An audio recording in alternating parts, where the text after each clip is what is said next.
Okay, now that we have fall filled in, let's go back over what we have just to make sure.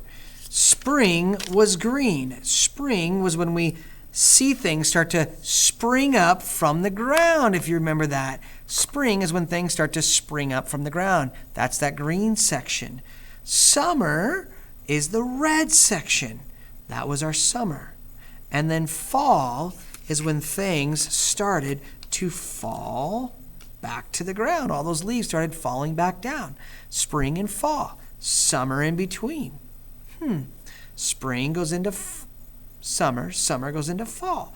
Fall then changes, and fall goes into winter. Now, winter reminds me of being very cold, so I'm going to choose a blue for winter. The first day of winter is when, Mr. Jensen? Well, let's ask our question again. When is the first day of winter? The date is December 21st. And we call this our winter solstice. December 21st, right before we have Christmas. That's our celebration on the 25th. So that holiday happens right here. This is actually the darkest day of the year. December 21st is the darkest day of the year.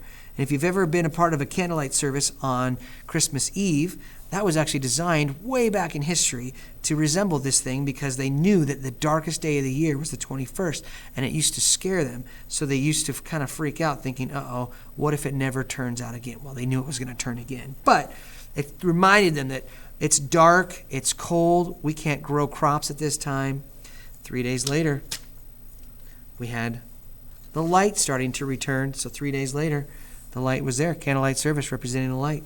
Here we are, December 21st, back in it.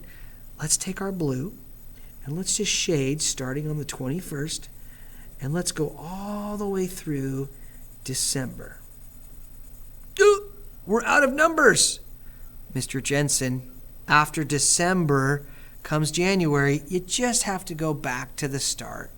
January right here. Okay, so January is considered winter.